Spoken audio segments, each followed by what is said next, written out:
Okay, today we have Chapter 3, Section 3, Properties of Logs. So the first section is some rules, some logarithm rules. We have the product rule, is the first one. Product rule is if you have log base b of x times y. So that is the argument right here. What is inside? Well, if there's parentheses, what's inside parentheses? Sometimes there are, sometimes there's not. That is called the argument. So if inside the argument you have multiplication here, x times y, you could split that up into two logs, log base b, whatever the base of the original one is, of x plus log base b of y. So multiplication and addition are the ones that go together for the product rule. And I have an equal sign with the arrow going both ways because you could have the expanded form over here where you have two logs of the same base.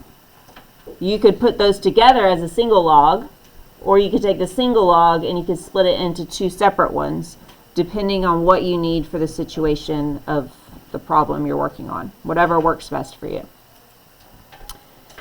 And then the second one is the quotient rule. The quotient rule is going to be log base b of x over y. So it's a fraction here. That's division. So quotient rule. And it could be turned into two separate by using subtraction. So log base b of the numerator minus log base b of the denominator is the quotient rule. Or if you have two logs of the same base with subtraction, you could put them together as a single log if that's better for the problem that you're solving. And then number 3 is the power rule, and we talked about that on Tuesday with section 2, chapter 3, section 2. I just didn't give it to you written out like this. Log base b of x raised to the p power.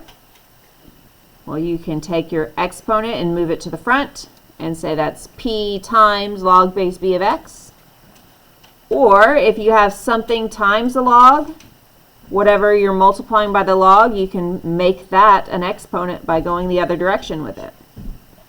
So you can use these 3 rules when dealing with logs. So now we have examples. The first example, example A, the instructions say to express the log in terms of ln2 and ln3. So that means the only logs that we're going to write are going to be the natural log 2 and the natural log 3. We're given the natural log 54, and we need to write it only using natural log 2 or natural log 3.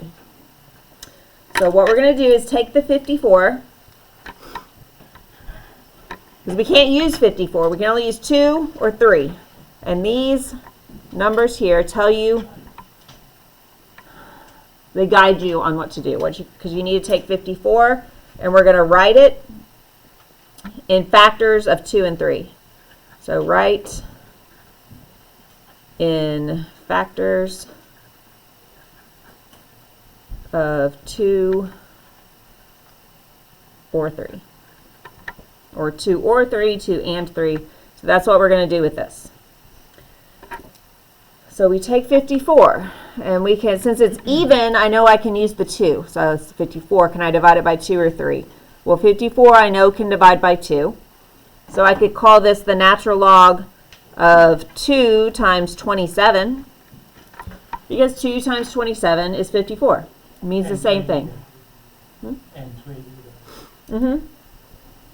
So that was the first step. We at least now have a 2, and 27 is smaller.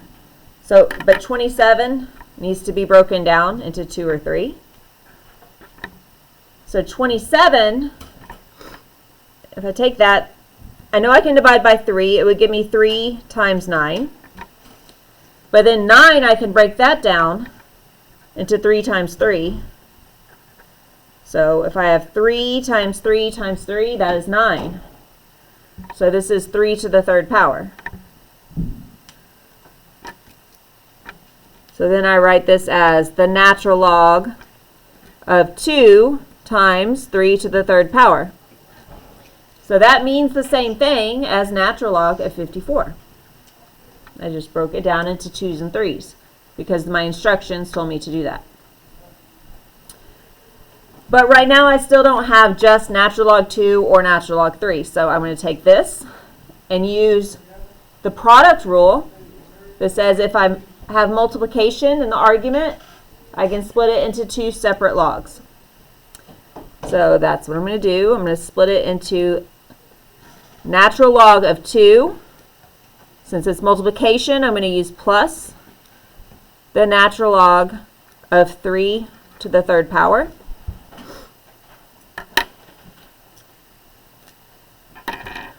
And then I have the exponent 3.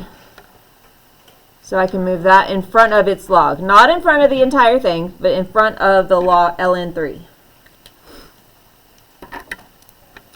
So write it again.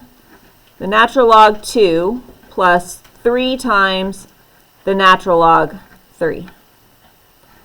Now I just had the only logarithms that are in my expression are natural log 2 and 3 times the natural log 3. Someone asked me earlier today, does this number that you're multiplying by also have to be a 2 or a 3? No, that's a coincidence for this problem.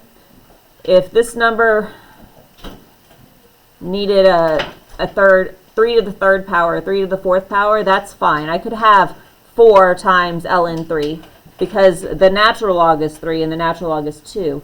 And what I'm multiplying it by is just a scalar multiple. So it has nothing to do with these values. I hope that makes sense. Okay, so next example. This is evaluate without a calculator. I didn't have to say evaluate without a calculator on the first example because a calculator wouldn't really do you any good because we were not evaluating the natural log of 54.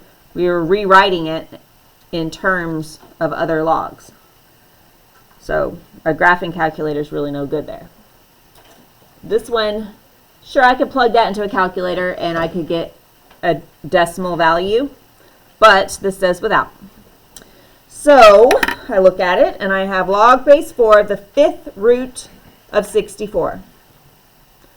Well, first of all, if I have a 5th root, this is a radical. I need to get rid of the radical, the 5th root. Whenever we deal with radicals and rationals, we can turn it into a rational exponent. We're going to put a fraction in the exponent. I'm going to take it to the side. I'm not changing log base 4. I'm just going to rewrite that. I could write this as 64 to the 1/5 power. 64 to the 1/5. So remember, this is the 5th root. And the way that I described turning a radical into a rational is the root is always on the bottom, like with a flower. The roots are on the bottom. So the 5th is the root, so it's going to go to the bottom. If this was a square root, it would be 1/2. But it is the 5th root, so it's 1/5 as the exponent. So then I'm going to look, the base of the log is your clue on how to move forward. So this is a log base 4. So if the argument was 4, if it was log base 4, 4, then I know it would be equivalent to 1, and I could cancel it and turn it into 1. So I want to make this a log base 4 of 4. To do that, it means I need to take 64 and rewrite it as a 4. 4 to the something power. So if I come down here and I say 4 times 4, that gives me 16, times 4, that gives me 64. So 1, 2, 3. If I do 4 to the 3rd power, that is 64.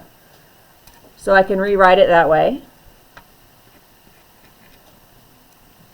So log base 4, I'm going to go and use parentheses since I have a lot going on, of 4 to the 3rd power, and I still have that 1/5 power. So I took this, and that's how I got 4 to the third power. So again, I had log base 4. I wanted to match the base. That's why I knew I was going to multiply 4s, because that's a 4. So I wanted to multiply 4 until I get to this number. And it took 3 of them. So it's 4 to the third power. And then I have an exponent raised to an exponent. So let's go ahead and deal with that. If you have an exponent raised to an exponent, you multiply. This is 3, so I'm going to write it as 3 over 1. Multiply it by 1 over 5. When you multiply fractions, you just multiply straight across the top, straight across the bottom. So that's 3/5. So my exponent is 3/5. I'm going to come over here and write it again. Log base 4 of 4 to the 3/5. So I just took 4 to the third raised to the 1/5. Multiply that together, it gave me 3/5. So now I have log base 4 of 4 to the 3/5. When I have an exponent, I can use the power rule and move it to the front. Just drop it in front of the log. And I have log base 4 of 4, which I did on purpose because I know log base, when the argument and the base are the same, is just equal to 1.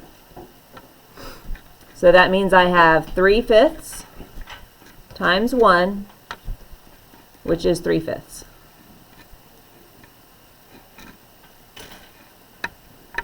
So the value of this log base 4 of the 5th root of 64 is 3/5.